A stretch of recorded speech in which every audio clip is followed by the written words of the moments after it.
እንዴት አመሻችሁ?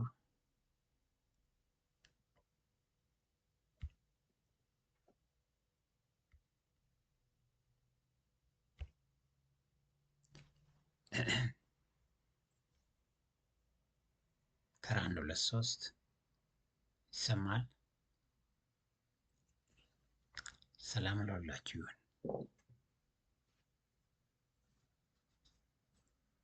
ስሜ ምላሽ አድጎ ይባላል።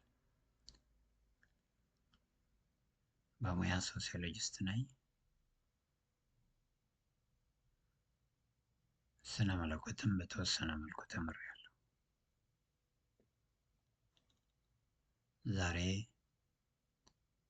ለመጀመሪያ ጊዜ በዩቲዩብ የመጀመሪያውን ቪዲዮን ቀርጬ ለማስተላለፍ በፊታችሁ አለሁ። ዕለቱ በኢትዮጵያውያን አቆጣጠር ሰኔ 23 ቀን 1918 ዓመተ ምህረት ሲሆን ሰዓቱም ከሌሊቱ 8 ሰዓት ከ18 ደቂቃ ነው። በፈረንጅ አቆጣጠር ሐምሌ 1 ቀን 7ኛ ወር 2026 ዓመተ ምህረት ነው። ይህን ያህል ካልኩ በቀጣይ አንድ የሆነ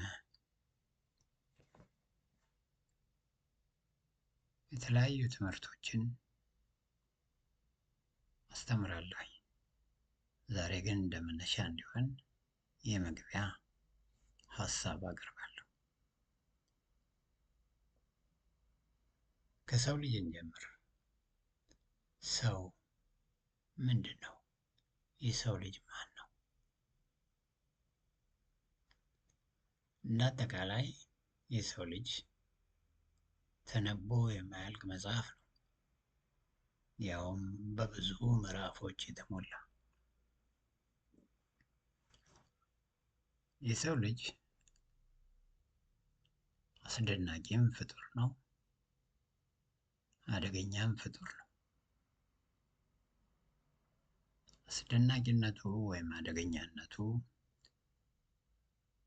በፈቃዱ ላይ የተመሰረተ ነው። ማለትም በሰው ልጅ ፈቃድ ወይም ዊል ፓወር በምንለው ማለቴ ነው። የሰው ልጅ ፈቃዱን በአግባቡ የሚጠቀም ከሆነ አስደናቂ ፍጡር ነው። አስደናቂ ፍጡርም ሆኖ በዚህ ምድር ላይ ይቀጥላል። የሰው ልጅ ፈቃዱን በአግባቡ የማይጠቀም ከሆነ ግን አደገኛ ፍጡር ሆኖ እናገኘዋለን። እንግዲህ የሰው ልጅ አስደናቂም አደገኛም ፍጡር ሆኖ እያለ በዚህ ምድር ላይ ሲኖር በተለያዩ ጊዜያት የተለያዩ ጥያቄዎችን ለራሱ ይጠይቃል። እስኪ የሰው ልጅ ብቻውን ጸጥ ባለ ቦታ በሚሆንበት ጊዜ ራሱን የሚጠይቃቸውን 5 ጥያቄዎች እንመልከት። የመጀመሪያው ጥያቄ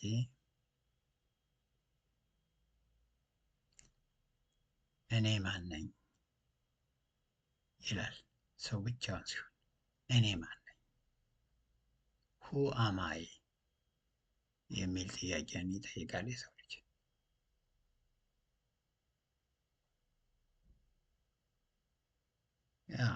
ይሄ የልብ ጥያቄ ነው። ከልብ የመነጨ ጥያቄ ነው። ከእውነተኛው ልብ ማለቴ ነው። ነገር ግን ይህንን ጥያቄ አብዛኛዎቹ የዓለማችን ህዝቦች አይመልሱትም። ጥያቄው የማንነት ጥያቄ ነው። This is a question of identity.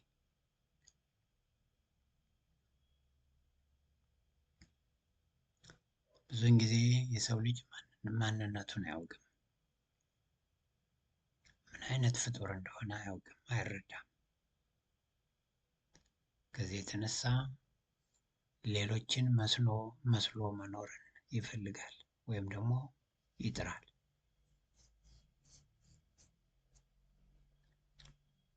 ብዙዎቹ የሰው ልጆች ወይም የሰው ዘሮች እውነተኛው ማንነታቸውን አያውቁትም። ለዚህም ነው የሌሎችን ፋሽን፣ የሌሎችን ስታይል፣ የሌሎችን ያኗኗር ዘይቤ፣ የሌሎችን አካሄድ፣ የሌሎችን አነጋገር እየኮረጁ መኖር የሚፈልጉት በዚህ ምክንያት ነው። ስለዚህ የመጀመሪያው የሰው ልጅ የልብ ጥያቄ እኔ ማን ነኝ የሚለው ጥያቄ እንደሆነ ተገንዝበናል ማለት ነው። ይህንንም ጥያቄ አብዛኛው የዓለም ሕዝብ እንደማይመልሰው ተረድተናል። ወደ ሁለተኛው የሰው ልጅ ጥያቄ እንመለስ። ሁለተኛው የሰው ልጅ ጥያቄ ከየት ነው የመጣሁት? እዚህ ምድር ላይ የተቀመጥኩት ከየት ነው የመጣሁት? ከየት ተነስቼ ነው አሁን እዚህ ምድር ላይ የምገኘው የሚለው ጥያቄ ነው። ይሄም ምንጭን የማወቅ ጥያቄ ነው።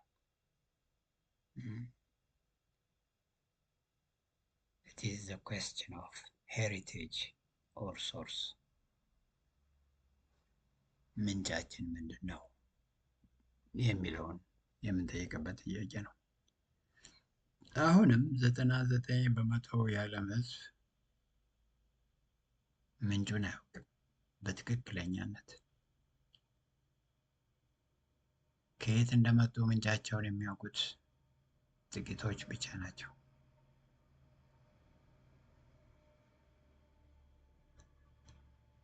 ይሄ ደግሞ ትልቅ ኪሳራ ነው። የሰው ልጅ እንዲሁ ዝም ብሎ ዱብ ያለ ከሰማይ ዱብ ያለ እንዲሁ ምድር ላይ የሚንቀሳቀስ ዓላማ የሌለው ፍጡር አይደለም። ምንጭን ማወቅ ወሳኝ ነው። ስለዚህ ሁለተኛው ጥያቄ ከየት ነው የመጣሁት የሚለው ጥያቄ ነው። ይህንንም አብዛኛው የዓለም ሕዝብ ይህንን ጥያቄ አልመለሰው።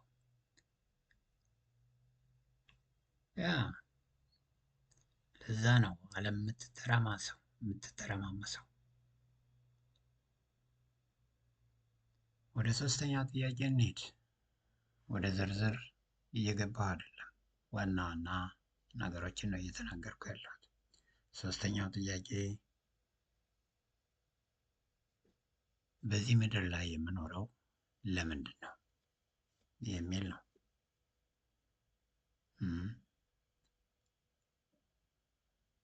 በምድር ላይ እየኖርኩ ነው ያለሁት፣ ግን የሚኖረው ለምንድን ነው? ይሄ የዓላማ ጥያቄ ነው።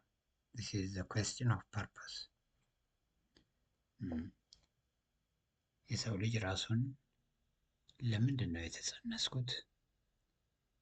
ለምንድን ነው የተወለድኩት? ለምንድን ነው በዚህ ምድር ላይ የምኖረው ብሎ በጸጥታ ይጠይቃል ራሱን። ስለዚህ ትልቅ የዓላማ ጥያቄ ነው። እንደሚታወቀው ከየት እንደመጣ የማያውቅ ሰው፣ ማንነቱንም የማያውቅ ሰው በዚህ ምድር ላይ ለምን እንደሚኖርም ጠንቅቆ ሊያውቅ አይችልም። ስለዚህ ከየት ነው የመጣሁት የሚለው ጥያቄ ሁልጊዜ የዓላማ ጥያቄ እንደሆነ መገንዘብ መቻል አለብን።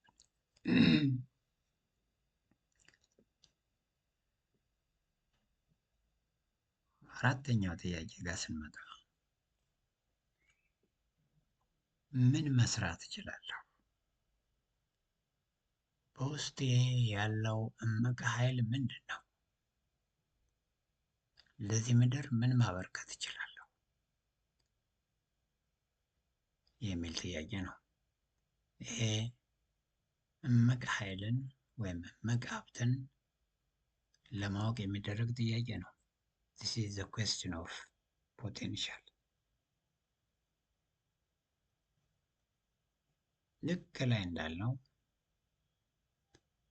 ከዘጠና በመቶ በላይ የሚሆነው የዓለም ሕዝብ ይህንን ጥያቄ አልመለሰውም ወይም ደግሞ መልሶት አናይም።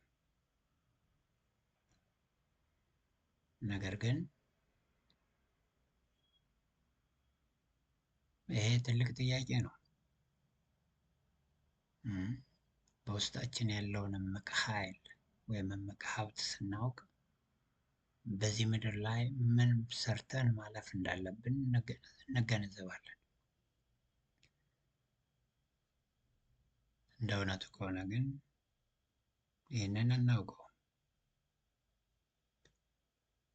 የሰው ልጅ አሁን ያለበት የስልጣኔ ደረጃ ላይ የቴክኖሎጂ ጥግ ደረጃ ላይ እንኳን ደርሶ እስካሁን የተጠቀመው 10% የአእምሮ የጭንቅላቱን ኃይል ነው። 10%። 90%ውን ገና አልተጠቀምንበትም። አስተውሉ። 10%ቷ በ10%ቷ ብሬን ፓወር ነው እዚህ ደረጃ የደረስነው። በዓለም ላይ ጂኒየስ የተባሉ ጭንቅላት ያላቸውን ሰዎች ወስደን ማለት ነው። እነሱ ራሳቸው 10%ቷን ብቻ ፖቴንሻል ነው እስካሁን የተጠቀሙባት።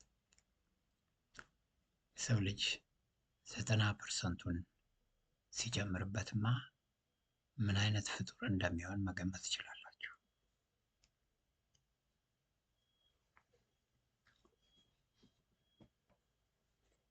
ብዙውን ጊዜ ፖቴንሻላችንን ወይም ደግሞ በውስጣችን ያለውን እምቅ ኃይል እንድንረዳና እንድንገነዘብ ባህላችን ራሱ አያበረታታንም። ባህላችን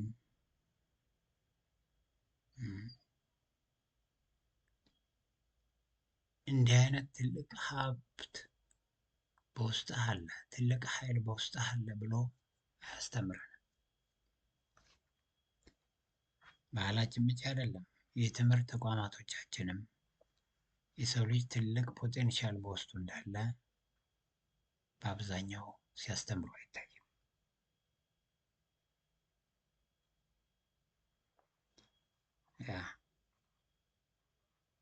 ነገር ግን የሰው ልጅ ከሚጠበቀው በላይ ትልቅ ፍጡር ነው። ፖቴንሻሉን ቢያውቅ፣ ቢረዳ፣ ቢገነዘብ፣ በውስጡ ያለውን እምቅ ኃይል ቢያውቅ፣ ቢገነዘብ ለግንዛቤ እንዲረዳ ፖቴንሻል ወይም እምቅ ኃይል እምቅ ሀብት ማለት ገና ያልተጠቀምንበት ሀብት ማለት ነው። ገና ያልተጠቀምንበት ኃይል ማለት ነው። ተደብቆ ያለ ኃይል ማለት ነው። ለምሳሌ ዲግሪ ተምሮ በዲግሪ የተመረቀ ሰው ዲግሪ ለሱ ፖቴንሻል አይደለም፣ ኦልሬዲ በእጁ ይዞታል። ለሱ ፖቴንሻሉ ማስተርስ ነው። በማስተርስ ተመርቆ ማስተርሱን የያዘ ሰው ማስተርስ ለሱ ፖቴንሻል አይደለም፣ የሱ ፖቴንሻሉ ፒኤችዲ ነው። ልክ እንዲህ እያለ ይቀጥላል። ስለዚህ ገና ያልተጠቀማችሁበት ሀብት ፖቴንሻል ወይም እምቅ ሀብት ይባላል።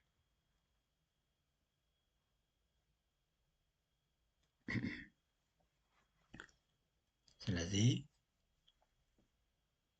አራተኛው ትልቅ ጥያቄ what can I do? ዋት ኢዝ ማይ ትሩ ፖቴንሻል? እውነተኛው እምቅ ኃይል፣ በውስጡ ያለው እምቅ ኃይል ያልተጠቀምኩበት ምንድን ነው የሚል ይሆናል ማለት ነው። ወደ አምስተኛው ጥያቄ ስንሄድ የት ነው የሚሄደው? በዚህ ምድር ላይ ኖርኩኝ ለሰባም ለሰማንያም ለመቶም ዓመት ይሆን ከዛም በላይ ይሆን በዚህ ምድር ላይ ኖርኩ። ነገ የት ነው የሚሄደው? ይህ ጥያቄ where am I going የሚለው ጥያቄ ፍጻሜያችንን የሚጠይቅ ጥያቄ ነው። It is a question of destiny.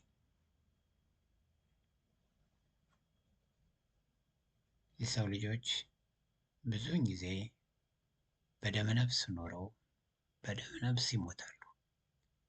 ከመሞታቸው በፊት ግን በዚህ ምድር ላይ ለምን ዓላማ እንደሚኖሩ አያውቁም። ግን የሰው ልጅ የተፈጠረው ለዓላማ ነው። አንድ የሆነ ዓላማን አሳክቶ እንዲያልፍ ነበር። ስለዚህ ዓላማውንም ሳያሳካ ዓላማውንም ሳያውቅ የሰው ልጅ ይሞታል። ይሄ ትልቅ ኪሳራ ነው በእውነቱ።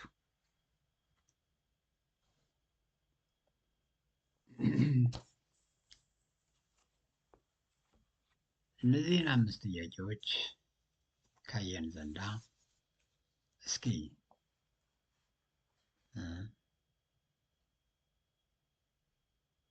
ስለ ሰው ልጅ ጭንቅላትና አእምሮ ልዩነት ጥቂት እንመልከት። እንደሚታወቀው በዚህ ዓለም ላይ ትልቁ ኃይል ከፈጣሪ ቀጥሎ ትልቁ ኃይል ሐሳብ ነው። ሐሳብ ለሰው ልጅ ብቻ ሳይሆን ለፈጣሪም ለራሱ ትልቅ ኃይል ነው። ፈጣሪ ዓለምን በቃሉ ፈጠረ እንላለን። ቃል ማለት የሐሳብ መግለጫ መሳሪያ ማለት ነው። ብርሃን ይሁን ሲል ብርሃን ሆነ። መጽሐፉ እንደሚለው ብርሃን ይሁን ማለት ቃላቶች ናቸው እነዚህ። ግን ፈጣሪ ሐሳቡን በቃላት ገለጸ፣ እኛ በሚገባን ቋንቋ ገለጸው ማለት ነው። ከዚህ የተነሳ ያ ቃሉ ወይም ደግሞ ያ ኢንቴንሽኑ ያ ሐሳቡ ብርሃንን ሲፈጥር እናያለን። ምክንያቱም ፈቃዱ ስለሆነ ፈቃዱ ሲፈጸም እናያለን። ይህንን ካልን እስኪ የሰው ልጅ ጭንቅላትና አእምሮ ያላቸውን ልዩነት እንመልከት። የሰው ልጅ ጭንቅላት እና አእምሮ ማለትም ብሬን እና ማይንድ የተለያዩ ነገሮች ናቸው። ቶታሊ የተለያዩ ነገሮች ናቸው። ሁለቱ አንድ አይደሉም።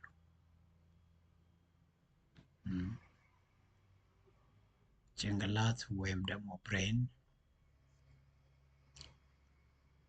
ከአእምሮ ወይም ደግሞ ከማይንድ ያለውን ልዩነት እስኪ አንድ 5-6 ልዩነቶች እንመልከት።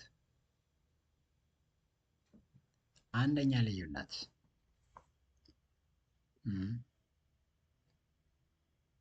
ጭንቅላት ወይም ብሬን የሚታይ የሚዳሰስ የሰውነታችን የአካል ክፍል ነው። ጭንቅላት ወይም ብሬን ማለት ነው። ይዳሰሳል፣ ይታያል፣ ይጨበጣል።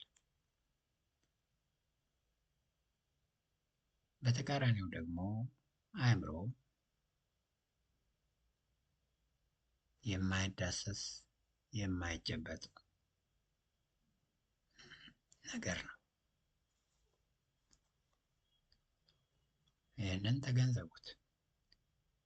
ሁለተኛ ልዩነት ጋር እንሄድ። ጭንቅላት ወይም ብሬን የራሱ ቅርጽ አለው። እንደ ሰዎች ሁኔታ አንዳንዱ ክብ ጭንቅላት ይኖረዋል፣ ሌላው ሞለል ያለ ጭንቅላት ሊኖረው ይችላል።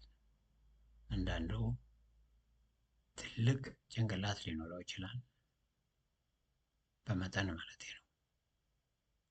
ሌላው አነስተኛ ጭንቅላት ሊኖረው ይችላል። ይሄ የአፈጣጠሩን ሁኔታ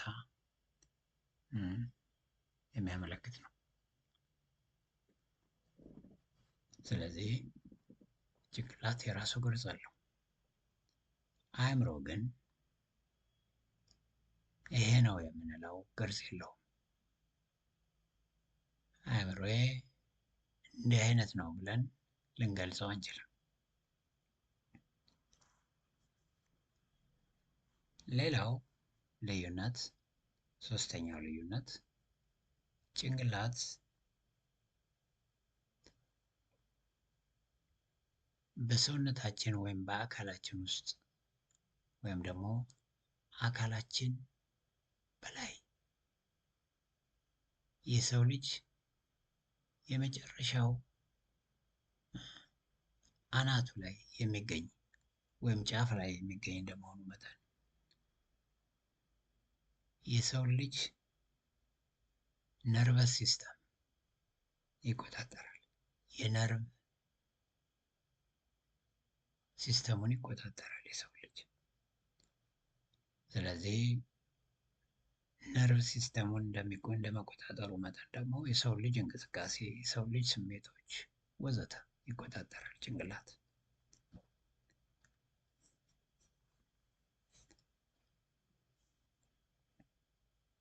ነገር ግን ወደ ማይንድ ስንመጣ ወይም ወደ አእምሮ ስንመጣ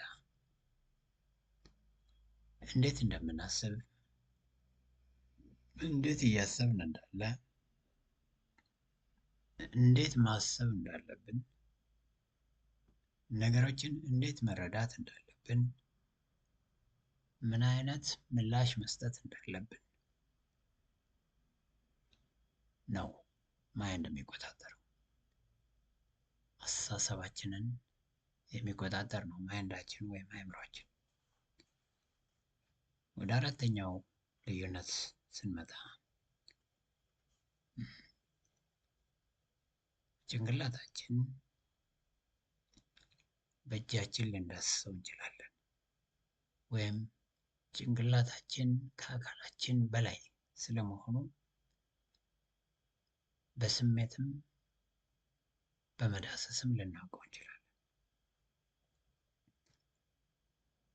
አእምሮ ጋር ስንመጣ ግን ወይም ማይንድ ጋር ስንመጣ ማይንድ ኢት ካንት ቢ ታችድ፣ ሊዳሰስ አይችልም። በእጃችን ልንዳስሰው አንችልም።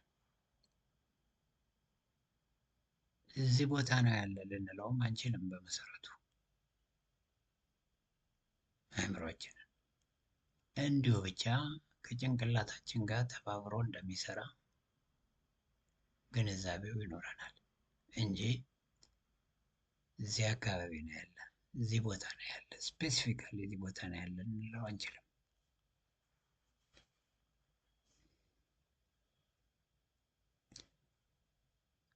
ወደ አምስተኛው ልዩነት ስንመጣ ጭንቅላት ወይም ብሬን ከደም ቧንቧዎች እና ከነርቭ ሴሎች የተሰራ ነው። በጭንቅላት ውስጥ ከ60% የማያንሰው ፋት ነው። ነገር ግን ሌላው አብዛኛው ክፍል የደም ቧንቧዎች እና ነርቭ ሴሎች ናቸው። ጭንቅላታችን ውስጥ ትልቅ ኃይል አለ። ልክ እንደ ኃይል ማመንጫ የሚያገለግል ትልቅ ኃይል አለ።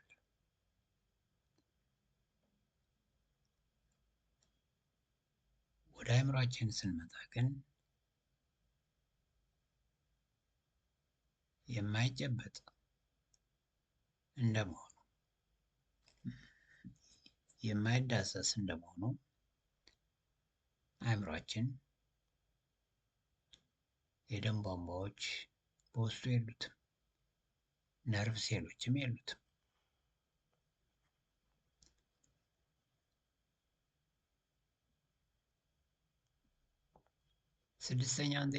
ስድስተኛውን ልዩነት እንመልከት።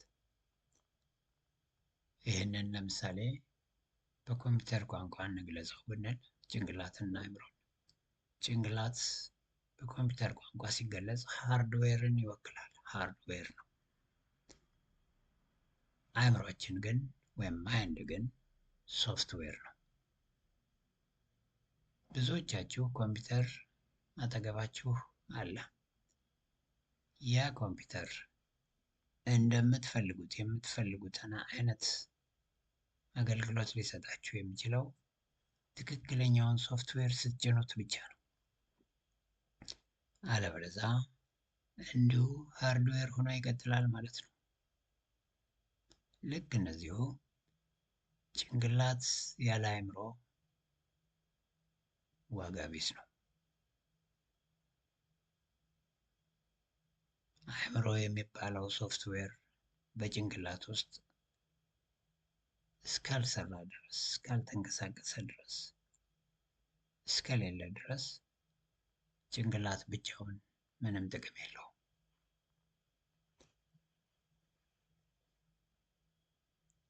ሌላው ልዩነት ጭንቅላት የተወሰነ ነው፣ ውስን ነው፣ ሊሚትድ ነው። አእምሮ ወይም ማይንድ ግን ገደብ የለሽ ነው ወይም ሊሚትለስ ነው። አእምሮዬ እስከዚህ ድረስ ነው ብላችሁ ልትገድቡ አትችሉ። አእምሯችሁ ገደብ የለውም። ጭንቅላታችሁ ግን እስከዚህ ድረስ ነው ማሰብ የምችለው በጭንቅላቴ ልትሉ ትችላላችሁ።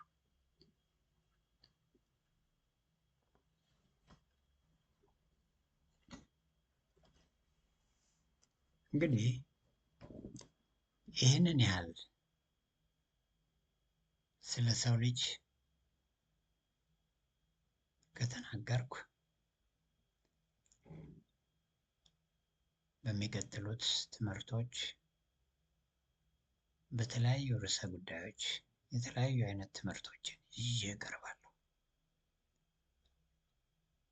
እንግዲህ የሰው ልጅ ተነቦ የማያልቅ መጽሐፍ ነው ብያቸዋለሁ። የሰው ልጅ አስደናቂ ፍጡር ነው ብያቸዋለሁ። የሰው ልጅ አስደናቂ ብቻ ሳይሆን አደገኛም ፍጡር ነው ብያቸዋለሁ። በተቃራኒው